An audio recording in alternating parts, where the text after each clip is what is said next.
বন্ধুরা, শীতের সকালে তোমাদের সকলকে জানাই উষ্ণ অভ্যর্থনা আমার চ্যানেলে। আজকে আমরা ঘরে বসে ক্লাস করতে পারছি না, যেহেতু আমি বাইরে আছি, তাও আমি তোমাদের ক্লাস দেওয়ার চেষ্টা করছি।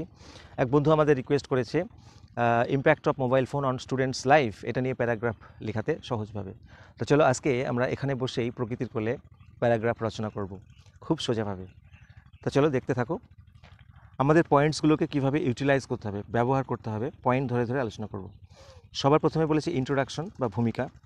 আমরা ভূমিকাতে 2 থেকে 3টে সেন্টেন্স লিখব। কি লিখব? লিখব mobile phone is a small but very useful device. Mobile phone একটি ছোট কিন্তু খুবই প্রয়োজনীয় একটি device. It has become a part and parcel of our life. এটা আমাদের জীবনের একটি অবিচ্ছেদ্য অংশ হয়ে উঠেছে। It has a great impact on students life too. আর এটার স্টুডেন্টদের জীবনেও একটা বিরাট ইম্প্যাক্ট রয়েছে, প্রভাব রয়েছে। তাহলে বন্ধুরা দেখো, ইন্ট্রোডাকশন এবং ইউজফুল ডিভাইস, প্রথম যে দুটো পয়েন্ট ছিল সেটাকে আমরা পাঞ্চ করে আমরা ইন্ট্রোডাকশন লিখে ফেললাম। এরপরের পয়েন্টগুলো আমরা ইউজ করবো। বলেছে মেনি ইনফরমেশন, অনেক তথ্য দিয়ে থাকে আর কি। আচ্ছা, মোবাইলকে শুধু তথ্য দিয়ে থাকে, এছাড়াও নানা কাজ রয়েছে, সে কথাগুলো আমাদের লিখতে বলেনি, জাস্ট ছুঁয়ে যাব। তাহলে লিখব বিসাইডস কমিউনিকেশন অ্যান্ড এন্টারটেইনমেন্ট, যোগাযোগ এবং মনোরঞ্জনের পাশাপাশি ইট হেল্পস স্টুডেন্টস, ইহা ছাত্রদেরকে সাহায্য করে গেট এডুকেশন রিলেটেড ইনফরমেশন, শিক্ষা সংক্রান্ত তথ্য পেতে। হয়ে গেল। আর কি লিখব? ইট প্রোভাইডস দেম, ইহা তাদেরকে দেয়, প্রোভাইড করে। কি দেয়? ইউজফুল স্টাডি মেটেরিয়াল, প্রয়োজনীয় স্টাডি মেটেরিয়াল দিয়ে থাকে। দ্যাট হেল্প দেম গেট, যেটা তাদের পেতে সাহায্য করে। কি পেতে সাহায্য করে? নলেজ, জ্ঞান। কি বিষয়ে? About everything in the world, পৃথিবীর সব কিছু সম্পর্কে জ্ঞান পেতে সাহায্য করে। হয়ে গেল। তারপরে বলেছে অ্যাডভার্স ইম্প্যাক্ট, এবং তার আগে বলেছে মেনি ইভিল সাইটস, অনেকগুলি ক্ষতিকর সাইটস রয়েছে। তাহলে আমরা জাস্ট লিখে দেবো but it has many adverse impacts on their life.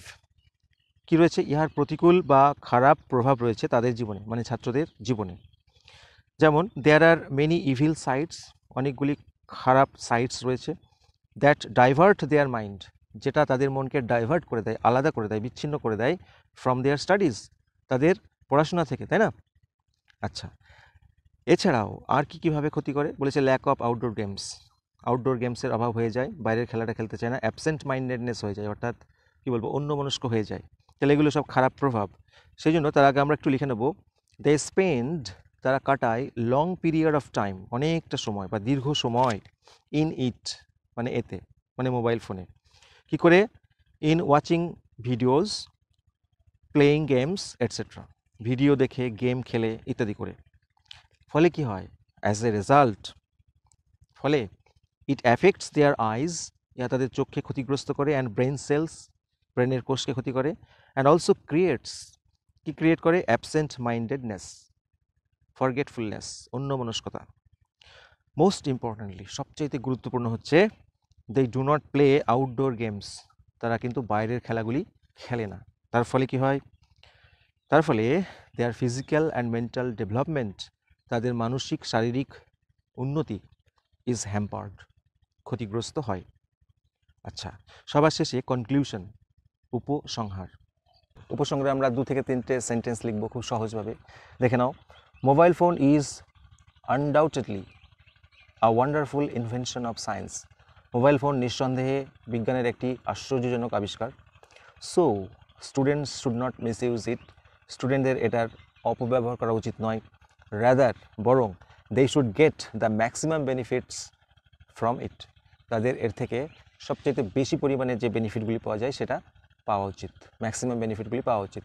তাহলে বন্ধুরা, এই ছিল তোমাদের জন্য আজকে প্যারাগ্রাফ। আমি চেষ্টা করলাম, মাঠে বসে কি আর হয়, তবুও চেষ্টা করলাম। ভিডিওটি ভালো লাগলে অবশ্যই লাইক করো, চ্যানেলে নতুন হলে সাবস্ক্রাইব করো। Thank you so much for watching this video.